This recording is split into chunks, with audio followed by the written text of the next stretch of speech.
أشهد أن لا إله إلا الله. الحمد لله نحمده ونستعينه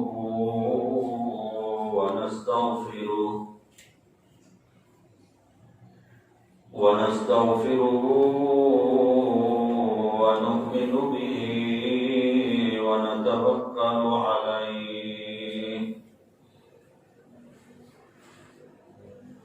ونعوذ بالله من شرور أنفسنا ومن سيئات أعمالنا من يهده الله فلا مضل له ومن يضلل فلا هادي له شهادة أن لا إله إلا الله وحده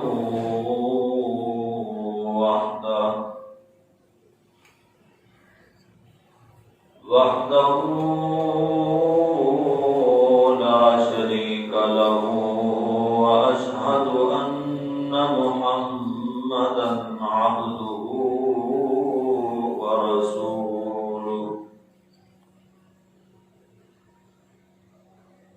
أما بعد فأعوذ بالله من الشيطان الرجيم بسم الله الرحمن الرحيم لقد كان لكم في رسول الله أسوة حسنة لمن كان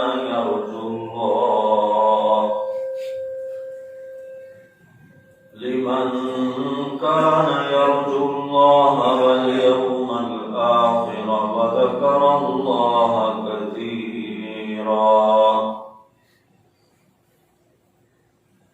صدق الله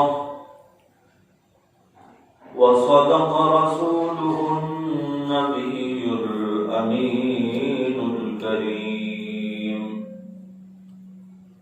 ونحن على ذلك لمن الشاهدين والشاكرين والحمد لله رب العالمين اللهم صل على محمد وعلى آل محمد كما صليت على إبراهيم وعلى آل إبراهيم إنك حميد مجيد اللهم بارك على محمد وعلى آل محمد كما باركت على إبراهيم وعلى آل إبراهيم إنك حميد مجيد بزرگان محترم برادران عزیز گزشتہ جمعہ المبارک کے خطبہ میں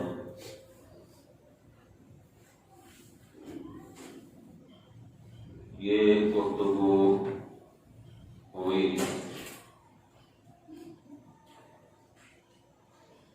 اس پوری کائنات میں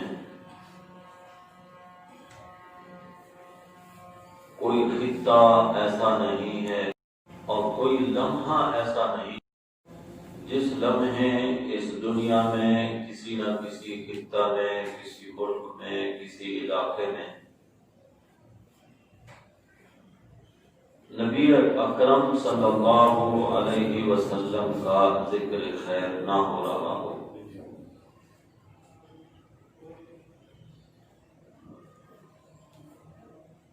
آپ جانتے جانتے ہیں کہ اگر یہاں اب دن ہے تو کسی علاقے میں رات ہے، کہیں صبح ہو رہی ہے تو کہیں عشاء ہو رہی ہے۔ اذانوں میں، تکبیروں میں، نمازوں میں، جنازے میں اللہ کے رسول صلی اللہ علیہ وسلم کا تذکرہ چل رہا ہوتا ہے، اور ربیع الاول کے مہینے میں حضور اکرم صلی اللہ علیہ وسلم کا تذکرہ خیر اپنے عروج پر پہنچ جاتا ہے۔ وجہ اس کی یہ ہے کہ اس ماہ مبارک میں آپ صلی اللہ علیہ وسلم کی ولادت بھی ہے اور آپ کی وفات بھی۔ اس مناسبت سے اللہ کے رسول صلی اللہ علیہ وسلم کا ذکر بلندی پر اور کثرت کے ساتھ مسلمان محافل سجاتے ہیں، جلوس ہوتے ہیں، کانفرنسیں ہوتی ہیں۔ جس نقطے پر ہماری بات پہنچی تھی اور وقت ختم ہو گیا تھا وہ یہ تھا کہ آج کا زمانہ، آج کا دور ترقی کا دور ہے۔ ذرائع ابلاغ بہت عام ہیں، ٹی وی میں، میڈیا پر، اخبارات میں مختلف انداز سے اللہ کے نبی صلی اللہ علیہ وسلم کا تذکرہ چل رہا ہوتا ہے۔ اخبار والے آرٹیکل چھاپتے ہیں، ٹی وی پر کوئی نہ کوئی مذہبی اسکالر حضور اکرم صلی اللہ علیہ وسلم کا سیرت کا کوئی نہ کوئی پہلو لے کر اس پر گفتگو کر رہا ہوتا ہے۔ آج سے تھوڑا عرصہ پہلے یہ ذرائع ابلاغ اتنا عام نہیں تھے۔ آپ صلی اللہ علیہ وسلم کا تذکرہ اگر کسی خطے میں ہوتا تو دوسرے خطے والوں کو اس کی خبر نہ ہوتی۔ آج یورپ اور ایشیا والے اس قدر آپس میں جڑے ہیں کہ یہاں کے تذکرے، یہاں کی کانفرنس، یہاں کے پروگرام کو براہ راست سن رہے ہوتے ہیں اور وہاں کے یہاں والے سن رہے ہوتے ہیں۔ تھوڑا عرصہ پہلے تک چرچے اتنا عام نہیں تھے اور اللہ کے نبی صلی اللہ علیہ وسلم کی سیرت کے بہت سارے گوشے اور پہلو ہر ایک کے سامنے نہیں تھے۔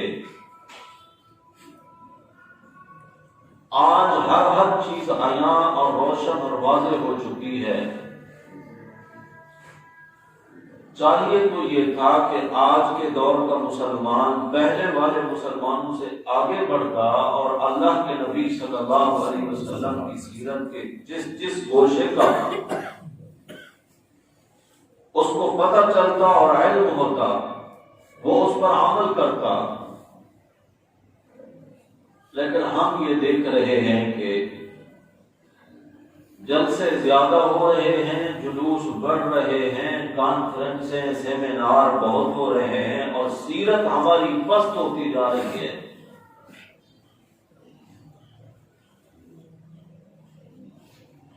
پہلے دور کے جو لوگ تھے ان کی سیرتیں بڑے عروج پر تھیں، اگرچہ ذرائع ابلاغ ان کے پاس اس طرح کے نہیں تھے جتنا آج ہیں۔ کیا وجہ ہے اس کی کہ آج کا مسلمان اتنا گراوٹ کا شکار کیوں ہے؟ ہمیں سوچنا ہوگا اس بات پر کہ ان کی سیرتیں اعلیٰ کیوں تھیں اور ہماری سیرتیں گر کیوں رہی ہیں۔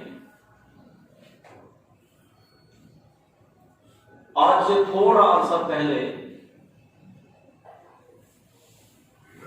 ایک بزرگ گزرے ہیں ہندوستان میں،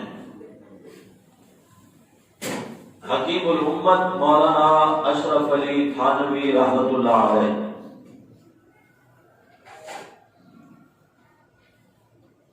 یہ کوئی بہت زیادہ پہلے عرصے کے لوگ نہیں ہیں، قریب دور کے لوگ ہیں، ان کی لکھی ہوئی کتابیں آج ہمارے گھروں میں موجود ہیں۔ ان کا تذکرہ میں آپ کو ایک واقعہ سناتا ہوں کہ وہ کتنا اعلیٰ سوچ کے لوگ تھے، اور ہماری سوچ اور ہمارے سیرت کتنی خراب کیوں ہے۔ کہیں سفر کے لیے تشریف لے گئے، جان پہچان والے لوگ ہر قسم کے تھے، ماننے والے، محبت کرنے والے، مریدین۔ ایک کسان جو تھا، جب حضرت واپس اسٹیشن پر پہنچے، ٹرین میں سوار ہونے کے لیے آئے، اپنے کھیتوں میں سے گنے جو ہے کاٹ کے اس کا ایک گٹھا بنایا اور حضرت کی خدمت میں پیش کیا کہ آپ گھر تشریف لے جا رہے ہیں تو یہ بھی ساتھ لے جائیں۔ شہری لوگوں کے اپنے تحائف ہوتے ہیں اور کسان دیہاتی لوگوں کے اپنے تحفے تحائف ہوتے ہیں۔ جس لیول کا، جس انداز کا بندہ ہوتا ہے، اس نے اسی طرح کی سوچ رکھنی ہوتی ہے۔ موسیٰ علیہ السلام کے بارے میں آتا ہے نا کہ آپ گزر رہے تھے، ایک شخص بیٹھا اللہ سے باتیں کر رہا ہے، یا اللہ مجھے آپ سے بڑی محبت ہے، لیکن کیا کروں، تو کبھی سامنے بھی تو نہیں آیا، میرا دل یہ چاہتا ہے کہ کبھی آپ میرے پاس آتے، اتنی ساری تو نے مجھے بکریاں دی ہیں، میں بکریوں کا دودھ نکالتا، آپ کے سامنے دودھ پیش کرتا، آپ کو دودھ پلاتا، کھلاتا پلاتا، آپ کو آپ کی خدمت کرتا، کبھی تو آپ میرے مہمان ہوتے۔ تو اس بندے نے گنے کا گٹھا حضرت کی خدمت میں پیش کیا۔ آپ ٹکٹ لے چکے تھے ٹرین کے، اپنے خادم سے فرمایا کہ جاؤ اس کا وزن کراؤ اور اس کی جو ٹکٹ بنتی ہے وہ ادا کرو۔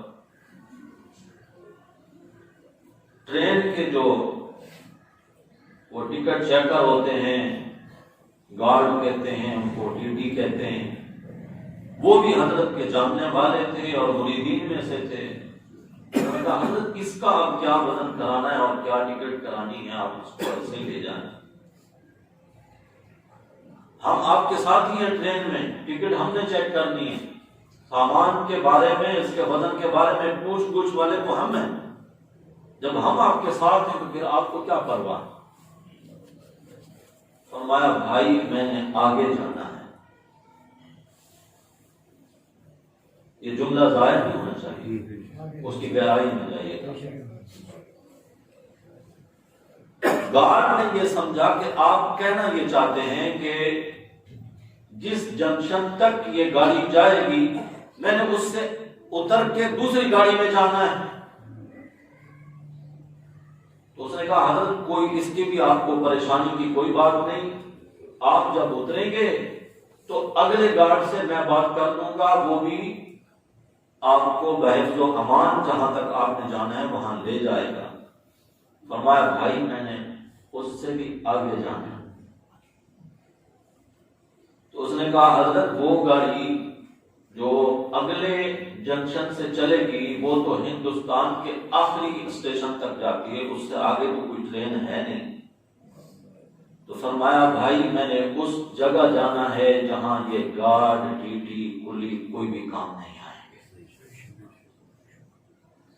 میں نے اپنے اللہ کے حضور پیش ہونا ہے۔ میں حکومت وقت کے ساتھ اور ٹرین انتظامیت کے ساتھ یہ چند ٹکے بچا کر، خیانت کر کے اپنے اللہ کو کیا منہ دکھاؤں گا۔ بات میں نے جہاں سے شروع کی ہے آپ اس کو سامنے رکھیں گے۔ ان کے دور میں ذرائع ابلاغ عام نہیں تھے، جلسے جلوس نہیں تھے، کانفرنس سیمینار نہیں تھے، سیرت ان کی اتنا اعلیٰ تھی کہ ہماری طرح ان کا صرف ایمان نہیں تھا کہ مرنا ہے اور اللہ کے سامنے پیش ہونا ہے، یقین تھا کہ اللہ نے ہم سے پوچھنا۔ میں قرآن میں سے ایک جگہ کی طرف متوجہ کرتا ہوں اپنے بھائیوں کو، اور یہ مقام تقریباً ہر بندے کو، ہر مسلمان کو یاد ہوگا۔ سورۃ البقرہ شروع ہوتی ہے الف لام میم ذالک الکتاب لا ریب فیہ ھدی للمتقین الذین یؤمنون بالغیب۔ متقی لوگوں کی صفات اللہ نے یہاں پر بیان فرمائی ہیں کہ وہ جو تقوی اختیار کرنے والے متقین ہیں، ان کی پہلی صفت یہ ہے کہ بن دیکھے ایمان لاتے ہیں۔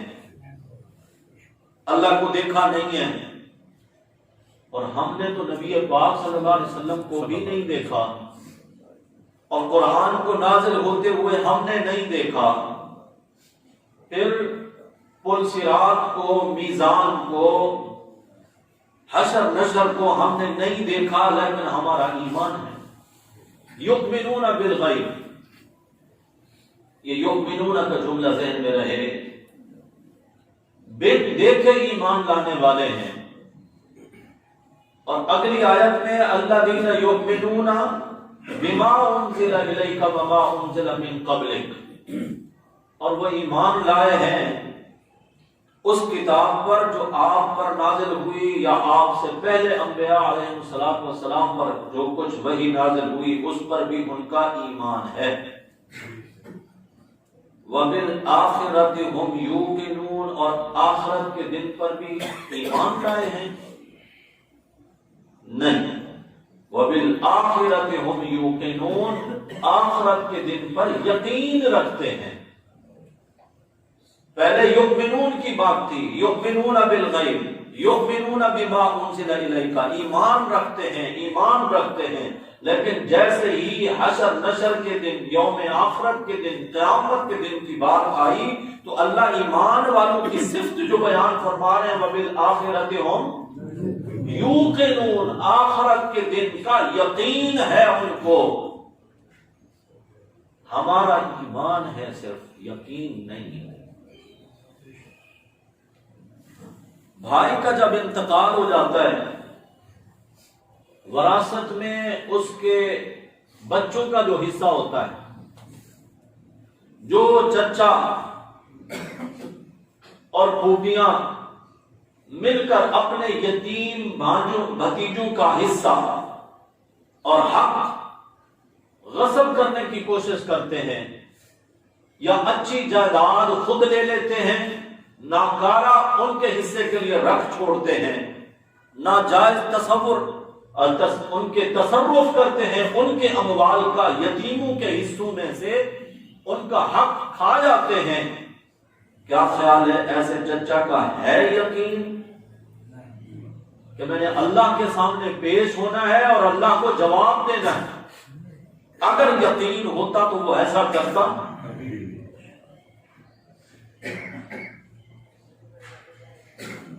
ہمارا بھی صرف ایمان ہے، یقین نہیں ہے۔ اگر آخرت کے دن کا کامل یقین ہو، اللہ اکبر، اللہ کے نبی صلی اللہ علیہ وسلم کی مجلس قائم ہے، صحابہ کرام موجود ہیں، کھجور کھائی جا رہی ہے، آپ نے پانی طلب فرمایا، پانی آپ کی خدمت میں پیش کیا گیا، جیسے ہی پانی آپ کے ہاتھ میں آیا نا، آپ نے فرمایا قیامت کا دن ہوگا۔ حضرت عمر جرار رضی اللہ تعالی عنہ جیسا صحابی اس مجلس میں موجود ہے، انہوں نے جو کھجور اٹھائی ہوئی تھی وہ ان کے ہاتھ سے گر گئی۔ قیامت کا دن ہوگا، کیا ہوگا اس دن؟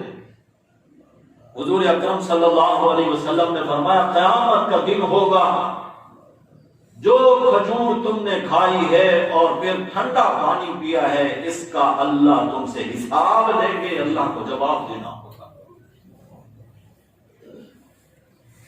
صحابی اپنے بھائی کے سامنے کسی بات پر قہقہ لگا کر ہنس رہا، اور بڑا بھائی اس کو تنبیہ کرتے ہوئے کہتا ہے منہ کھول کے جو کہنے لگا کہ جیسے ہی ہنس رہا تھا، اگر اسی لمحے دھماکہ ہو جاتا قیامت کا، اللہ کے سامنے یہی اپنی ہنسی پیش کرتا۔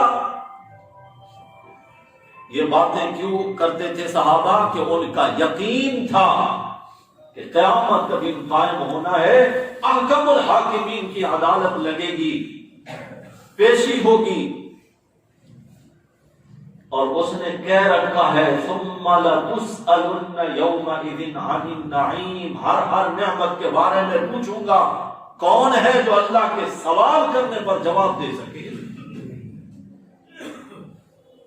تو پہلے دور کے، تھوڑا عرصہ پہلے کے دور کے لوگوں کا اس قدر یقین تھا کہ میں نے اگر امانت میں خیانت کی، مجھے اپنے اللہ کے سامنے کو پیش ہونا ہے، دنیا میں میں جیسے تیسے اگر بچ جاؤں، اللہ کو کیا جواب دوں گا؟ اس سے تھوڑا عرصہ پہلے چلے جائیں، حضرت شاہ اسماعیل شہید رحمت اللہ علیہ دہلی کے بزرگ ہیں، حضرت شاہ ولی اللہ محدث دہلوی رحمت اللہ علیہ کے بیٹے ہیں شاہ عبد الغنی رحمت اللہ علیہ، شاہ اسماعیل ان کے بیٹے ہیں شاہ عبد الغنی کے، نسلی محدث بھی ہیں، مفسر بھی ہیں، ہندوستان کے خطہ میں دین کے لیے ان کی جو خدمات ہیں وہ کسی سے ڈھکی چھپی نہیں۔ سکھوں کے خلاف جہاد کرتے ہوئے بالا کوٹ میں شہید ہوئے، جو پاکستان کا حصہ ہے اب، اور بالا کوٹ میں ہی ان کی قبر موجود ہے۔ شاہ اسماعیل شہید رحمت اللہ علیہ جانی پہچانی شخصیت ہیں، کچھ لوگ آج بھی ان کو گالیاں دیتے ہیں، ان کو بے ادب کہتے ہیں، گستاخ کہتے ہیں۔ کس بنیاد پر؟ انہوں نے ایک کتاب لکھی اللہ کے تعارف میں، اللہ کی توحید پر، تقویت الایمان اس کا نام ہے۔ اس خطے میں اردو زبان میں سب سے پہلے اس سے بہتر کوئی کتاب نہیں تھی اللہ کی توحید پر، اللہ کے تعارف پر، اللہ کی عبادت پر، اور شرک اور بدعات کے رد میں۔ آج مل جاتی، عام مل جاتی ہے وہ کتاب۔ اس کتاب میں انہوں نے ایک حدیث مبارکہ لکھی اور اس کا ترجمہ کیا، بس اس کو بنیاد بنا کر یار لوگ آج تک ان کو گالیاں دیتے ہیں۔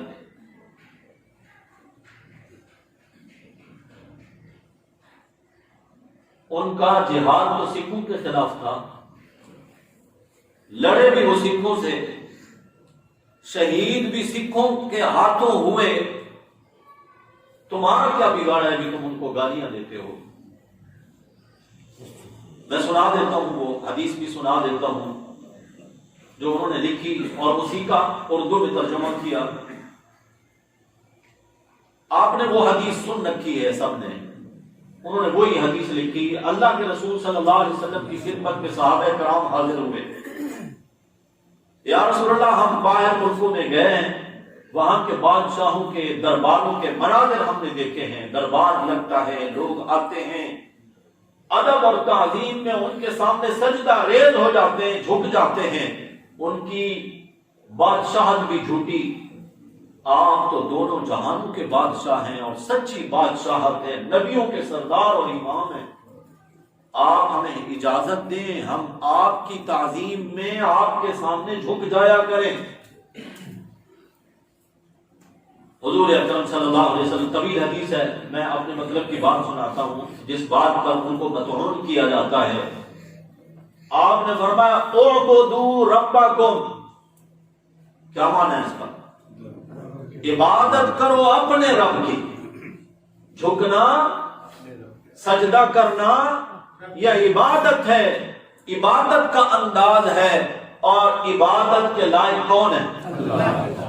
اللہ کے سوا کوئی عبادت کے لائق نہیں۔ حضور فرماتے ہیں اعبدوا ربکم اکرموا اخاکم، عبادت اپنے رب کی کرو، اپنے بھائی کی عزت اور اکرام کرو۔ یہ اسی جملے کو کہ بھائی اس نے کتاب میں لکھا ہے کہ حضور ہمارے بھائیوں جیسے ہیں، ہمارے بھائی ہیں، جتنی عزت ایک بھائی کی ہے بس اتنی عزت اللہ کے نبی کی ہے۔ یہ شاہ اسماعیل کی بات ہے یا اللہ کے نبی صلی اللہ علیہ وسلم کا فرمان ہے؟ حضور فرما رہے ہیں اکرموا اخاکم، عزت کرو اپنے بھائی کی۔ اور اس پر تو قرآنی آیات شاہد ہیں۔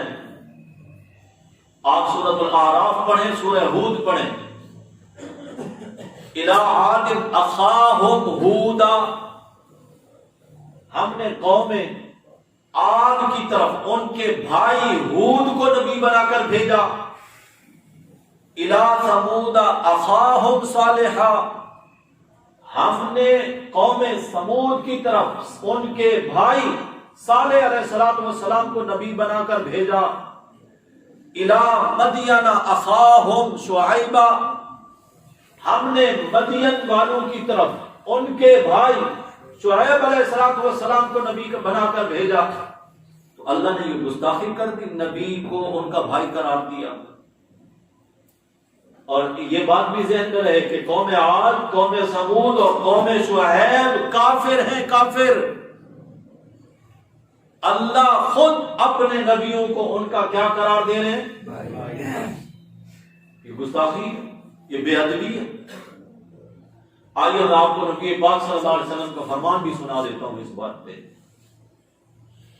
قبرستان میں بیٹھے ہیں، قبر ابھی تیار ہو رہی ہے، صحابہ بھی موجود ہیں، جنازہ پڑھ کے حضور تشریف لائے، میت کی تدفین کے سلسلے میں بیٹھے بیٹھے حضور فرماتے ہیں سرد آہ لے کر، وددت، یہ جملہ ہے حدیث مبارکہ کا، میری تمنا یہ ہے، شوق میرے دل میں ایسے اٹھا، کاش میں اپنے بھائیوں کو دیکھ لیتا۔ کون کہہ رہے ہیں؟ اللہ کے نبی صلی اللہ علیہ وسلم فرما رہے ہیں کس کو دیکھ لیتا؟ صحابہ نے سنا، بڑے حیران رہے اور فوراً بول پڑے، اے اللہ کے نبی صلی اللہ علیہ وسلم، اولسنا اخوانک یا رسول اللہ، کیا ہم آپ کے بھائی نہیں ہیں؟ کون سے ہیں وہ بھائی جن کے دیکھنے کی تمنا، محبت اور شوق آپ کے دل میں ہے کہ کاش میں اپنے بھائیوں کو دیکھ لیتا ہوں؟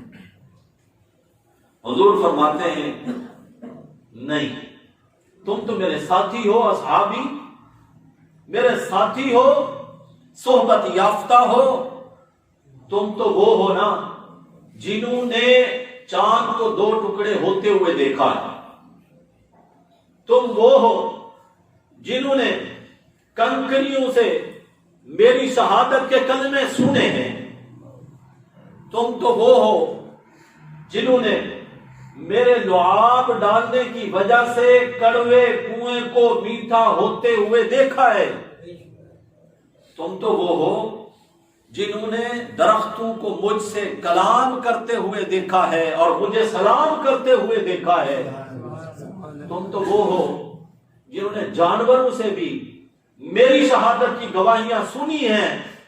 میرے بھائی وہ ہوں گے، میرے بھائی وہ ہوں گے جو ابھی دنیا میں آئے نہیں ہیں، میری وفات کے بعد آئیں گے، جنہوں نے مجھے دیکھا نہیں ہوگا لیکن مجھے اللہ کا سچا رسول مان کر مجھ پہ ایمان لائیں گے۔ وہ میرے کیا ہوں گے؟ میرے بھائی ہوں گے۔ حضور کے دل میں شوق، محبت ابل رہی ہے، کاش میں اپنے ان بھائیوں کو دیکھ لیتا۔ صحابہ نے عرض کیا یا رسول اللہ صلی اللہ علیہ وسلم، آئیں گے بھی وہ آپ کی وفات کے بعد، آپ نے دیکھا بھی نہیں ابھی تک ان کو، یا رسول اللہ قیامت کے دن اپنے ان بھائیوں کو آپ کیسے پہچانیں گے؟ صحابہ کا بھی ایمان تھا کہ اللہ کے نبی عالم الغیب نہیں ہے، ان کا ایمان تھا کہ اللہ کے نبی ہر جگہ موجود بھی نہیں، ورنہ پھر وہ یہ سوال نہ کرتے، ان کو پتا ہوتا کہ اللہ کے نبی تو ان کو جانتے ہیں۔ اللہ کے نبی تو ان کو دیکھ رکھا ہے کیونکہ آپ تو ہر جگہ موجود ہوتے ہیں. نہیں، صحابہ کا یہی ایمان تھا، اسی لیے انہوں نے سوال کیا یا رسول اللہ آپ قیامت کے دن اپنے ان بھائیوں کو میدان محشر میں جہاں 1.25 لاکھ انبیاء علیہ السلام کی امتیں موجود ہوں گی، آپ اپنی امت میں سے اپنے ان افراد کو، ان بھائیوں کو کس طرح پہچانیں گے؟ تو حضور نے بھی آگے سے یہ نہیں فرمایا کہ تمہیں پتہ نہیں ہے میں عالم الغیب ہوں، میں تو سب جانتا ہوں، میرے لیے تو ساری کائنات ایسی ہے جس طرح ہتھیلی کے اوپر ایک دانہ رکھا ہوتا ہے اور بندہ اس کو دیکھ رہا ہوتا ہے، میں اس طرح ساری کائنات کو دیکھتا ہوں. نہیں، حضور فرماتے ہیں آؤ میں تمہیں بتاؤں میں اپنے ان بھائیوں کو قیامت کے دن کیسے پہچانوں گا.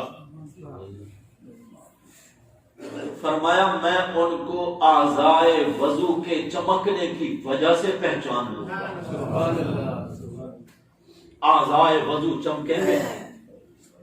3 عضو ہیں، چہرہ، کوہنیوں سمیت دونوں ہاتھ اور دونوں پاؤں ٹخنوں سمیت. دھونے کے اعضاء تو یہی ہے نا، سر پہ تو خالی مسح کرتے ہیں. فرمایا اعضائے وضو، حضور نے مثال کے ذریعے پھر سمجھایا. اور میں مجھے یہ بتاؤ کسی شخص کا استبل ہو گھوڑوں کا اور مشکی نسل کے کالے سیاہ اس کے پاس گھوڑے ہوں اور چند گھوڑے ایسے بھی ہوں جو 5 کلاں ہوتے ہیں، غر المحجلین، جن کی پیشانی بھی سفید ہوتی ہے، اگلے اور پچھلے پاؤں بھی سفید ہوتے ہیں. حضور فرماتے ہیں وہ بندہ اپنے استبل میں آئے تو ان 5 کلاں گھوڑوں کے پہچاننے میں اس کو کوئی دقت ہوگی؟ صحابہ نے عرض کیا نہیں اصل وہ تو بالکل واضح دکھائی دیں گے، کالے گھوڑوں میں یہ 5 کلاں گھوڑے بالکل نمایاں نظر آئیں گے. اللہ کے نبی صلی اللہ علیہ وسلم نے فرمایا میری امت کے ان لوگوں کے بھی اعضائے وضو چمکیں گے، انہی کو دیکھ کر میں پہچان لوں گا کہ یہ میرے وہ امتی ہیں جنہوں نے مجھے دیکھا نہیں تھا، بن دیکھے مجھے اللہ کا سچا رسول اور آخری نبی مان کر مجھ پر ایمان لائے. اور حضرت ابو ہریرہ کا شوق دیکھیں، حرص کا جملہ تو میں ان کے بارے میں نہیں کہہ سکتا کہ مناسب نہیں لگتا، شوق ان کا دیکھیں، وہ جب وضو کرتے نا تو یہاں تک پورا بازو دھوتے. شاگرد نے پوچھا حضرت اعضائے وضو تو یہاں تک ہیں، کوہنیوں سمیت ہاتھ دھونا ادھر تک کیوں دھو رہے ہیں؟ فرمایا تو نے نہیں سن رکھا جہاں جہاں وضو کا پانی لگے گا وہ والے اعضاء چمکیں گے.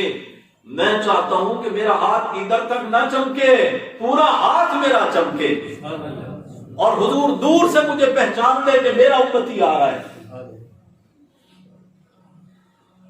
آپ میں سے کئی لوگ ایسے ہوں گے جو نماز نہیں پڑھتے، کئی ایسے ہوں گے جو پڑھتے تو ہیں سستی کر جاتے ہیں، 2 پڑھتے ہیں 3 نہیں پڑھتے، 3 پڑھتے ہیں 2 نہیں پڑھتے، 4 پڑھتے ہیں 1 نہیں پڑھتے، یا جمعے آ جاتے ہیں. دل پہ ہاتھ رکھ کے کہو آپ نہیں چاہتے کہ قیامت کے دن ہمیں اللہ کے نبی پہچان لیں؟ اللہ کے نبی پہچانیں گے تو شفاعت کریں گے نا، اور حضور پہچانے ہی نہیں کہ پتہ نہیں یہ کس امت کا ہے تو شفاعت کیسے ہوگی؟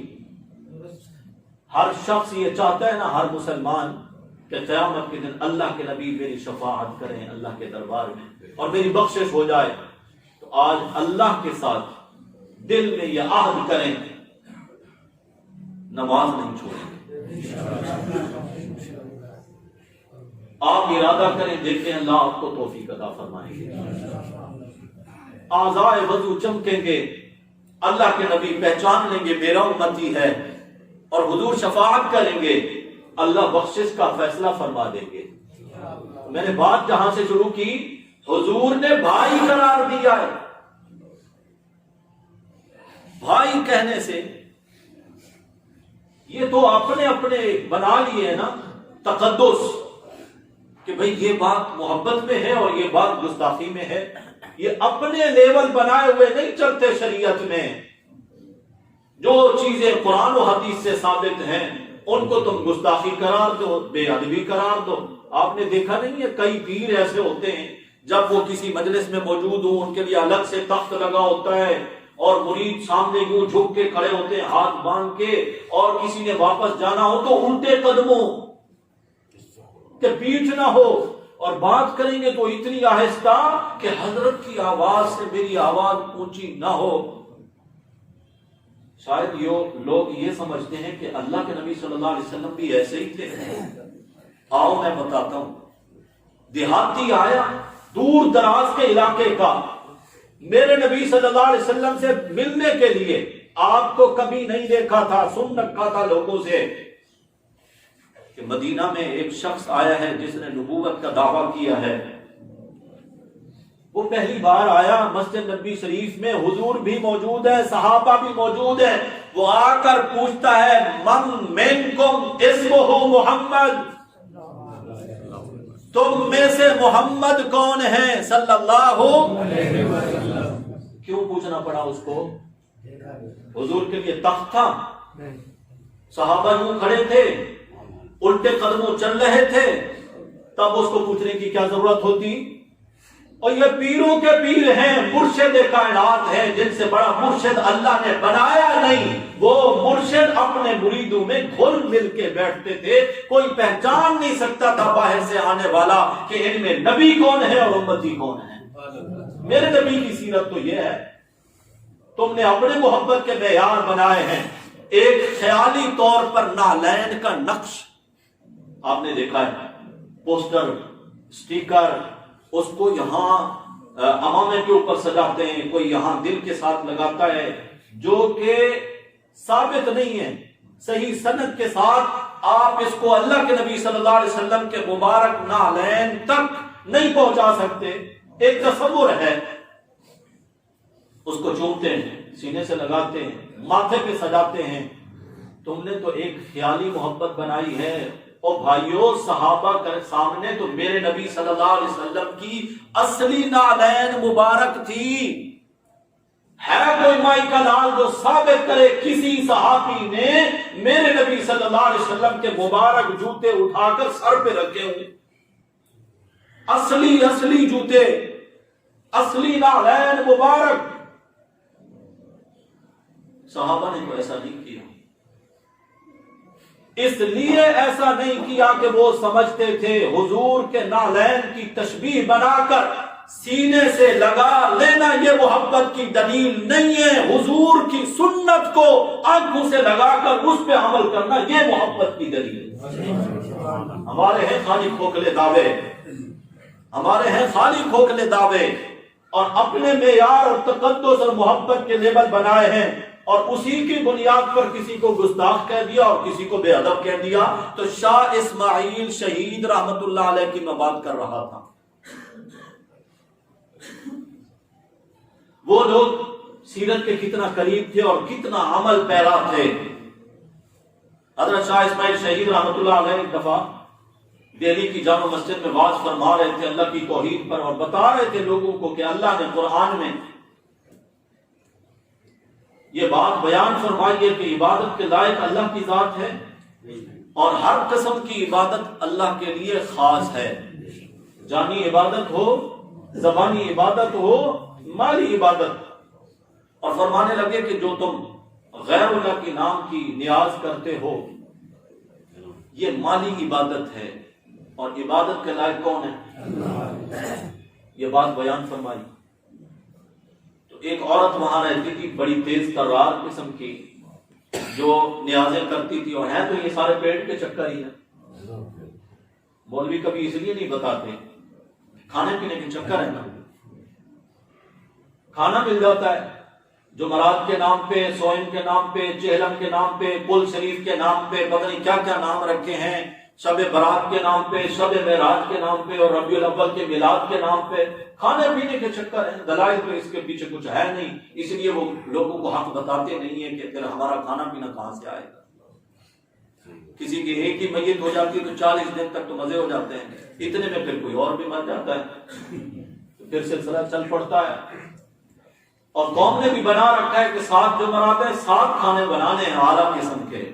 زندگی میں چاہے ابا کو پوچھتے تک بھی نہیں تھے کھانا ملتا تھا یا نہیں، مرنے کے بعد تو دکھانا ہے نا اپنے رشتہ داروں کو، محلے والوں کو کہ ہم ابا سے کتنا محبت کرتے ہیں۔ تو حضرت نے بتا دیا کہ غیر اللہ کے نام کی جو تم نیاز کرتے ہو یہ مالی عبادت ہے اور ہر قسم کی عبادت کے لائق اللہ کی ذات ہے۔ مخالف فرقے کے مولویوں نے اس عورت کو بھڑکایا، تو جو نیاز کرتی ہے نا، سنا ہے مولوی اسماعیل کیا کہہ رہا ہے؟ مولوی اسماعیل نے کہا ہے کہ یہ جائز نہیں ہے، حرام ہے۔ اللہ قرآن میں کہتے ہیں ما اہل بہ لغیر اللہ، غیر اللہ کے نام پر جو کچھ تم دیتے ہو، حرمت، سورۃ المائدہ پہلا رکوع، حرمت، وہ حرام ہے۔ وہ عورت آ گئی غصے میں، لال ادھر کھڑا ہو، میری بات سن، تو نے اپنے واز میں کہا ہے کہ بی بی پاک کے نام کی جو ہم نیاز کرتے ہیں وہ حرام ہے۔ شاہ اسماعیل رحمت اللہ علیہ نے ایک جملہ کہا، وہ آپ کو سناتا ہوں، لیکن اس پر میں اونچی آواز میں سبحان اللہ کی داد لوں گا آپ سے۔ شاہ صاحب نے فرمایا، اماں جی میں نے نہیں کہا کہ بی بی کے نام کی نیاز حرام ہے، بی بی کے بابا نے کہا ہے۔ اللہ کے سوا کسی کی بھی نیاز کرو تو وہ حرام ہے، حرمت۔ اس نے کہا آج کے بعد میں اللہ کے نام کی کروں گی، کسی اور کے نام کی نہیں کروں گی۔ تو حضرت شاہ صاحب کے جو اصل میں واقعہ سنانے جا رہا تھا، یہی جو سکھوں کے ساتھ جہاد تھا، گھمسان کی لڑائی پڑی ہوئی ہے، عین دوپہر کا وقت ہے، فوجیں آمنے سامنے ہیں، لڑائی جاری ہے۔ جو لڑائی تیر تلوار کی ہوتی تھی، آمنے سامنے ہوتی تھی۔ حضرت ایک درخت کے سامنے جا کر لیٹ گئے، ایک بندہ بھاگتا ہوا آپ کی فوج میں سے کمانڈر آپ کے پاس پہنچا، حضرت اس وقت گھمسان کی لڑائی ہے اور آپ یہاں پر لیٹنے لگے۔ آپ نے فرمایا پچھلے 4 دن سے سویا میں بھی نہیں ہوں، راتوں میں بھی دن میں بھی نہیں۔ لیکن جب سے اسماعیل نے ہوش سنبھالا ہے، اللہ کے نبی صلی اللہ علیہ وسلم کی دوپہر کے قیلولے کی جو سنت ہے، تھوڑی دیر کے لیے آرام کرنا، مجھ سے یہ سنت کبھی نہیں چھوٹی۔ میں یہ چاہتا ہوں کہ ہو سکتا ہے کہیں شہادت نہ مل جائے، آج یہ سنت آج کے دن بھی میں زندہ کرتا ہوا چلا جاؤں۔ بھائی وہ لوگ صرف سیرت کے جلسے نہیں کرتے تھے، میلاد کی محفلیں نہیں سجاتے تھے، لیکن سنتوں پر عمل اس قدر کرتے تھے کہ اس وقت بھی سنت کو چھوڑنا ان کو اچھا نہیں لگا۔ اس سے ذرا اور پہلے چلے جائیں، حضرت شیخ احمد سرہندی، جن کو مجدد الف ثانی رحمت اللہ علیہ کے نام سے دنیا جانتی ہے، وہ بھی ہندوستان کے بڑے بزرگ گزرے، سوئے، کچھ دیر گزری تھی، یاد آیا کہ جب میں سونے لگا تو سنت کے مطابق آج میں نہیں سویا ہوں۔ سنت کے مطابق سونا یہ ہے، ابھی جیسے ہماری صفیں، پاؤں اس جانب ہو، سر اس جانب ہو، جب آپ دائیں کروٹ لیں گے تو آپ کا رخ کہاں ہوگا؟ قبلہ کی جانب، دایاں ہاتھ رخسار کے نیچے اور بایاں ہاتھ اپنی کمر پہ، پہلو کے بل قبلے کی طرف رخ کر کے سونا۔ ظاہر ہے نیند کی حالت میں تو پھر یہ حیثیت اور کیفیت باقی نہیں رہتی، لیکن جب آپ سونے لگے ہیں تو کوشش کریں کہ سنت کے مطابق سوئیں۔ آپ کو یاد آئے کہ آج میں اس طرح نہیں سویا ہوں، تو اسی وقت سوتے، وہیں لیٹے لیٹے بھی تو ایسا کر سکتے تھے، لیکن نہیں اٹھے وہاں سے، چند قدم پہلے چلتے رہے، پھر آ کر سنت کے مطابق سوئے کہ آج کی رات بھی کہیں مجھ پر یہ بات نہ آئے کہ میں نے اللہ کے نبی صلی اللہ علیہ وسلم کے سنت پہ عمل کیوں نہیں کیا۔ کون ہے جو آج حضور کی سیرت کے تذکرے بھی سنیں اور پڑھیں؟ واز یہاں تو بھائی حالت یہ ہے کہ ساری رات محافل اور مجالس قائم رہتی ہیں، صبح فجر کی نماز تک نصیب نہیں ہوتی۔ اور اس دفعہ تو آپ نے دیکھا ربیع الاول میں وہ تماشے، وہ دھما چوکڑیاں لگی، سوشل میڈیا کا دور ہے، کوئی چیز چھپی نہیں رہی، ماڈل بنائیں گے کعبہ شریف کے، ان کے طواف، روضے پاک کے ماڈل اور ان کا چومنا، اور چہرے پہ سنت رسول موجود ہے، قوالیاں لگی ہوئی ہیں، دھمال کھیل لے۔ کیا یہ ہے محبت رسول؟ محبت رسول کے عملی نمونے یہ اس دور میں ناپید ہو چکے ہیں۔ امت اپنے نبی کے طریقوں میں نعوذ باللہ بے عزتی محسوس کرتی ہے، اغیار اور غیروں کے طریقے دیکھ کر للچائی ہوئی نظروں سے ان کو دیکھتے ہیں اور وہی اپنانے کی کوشش کرتے ہیں۔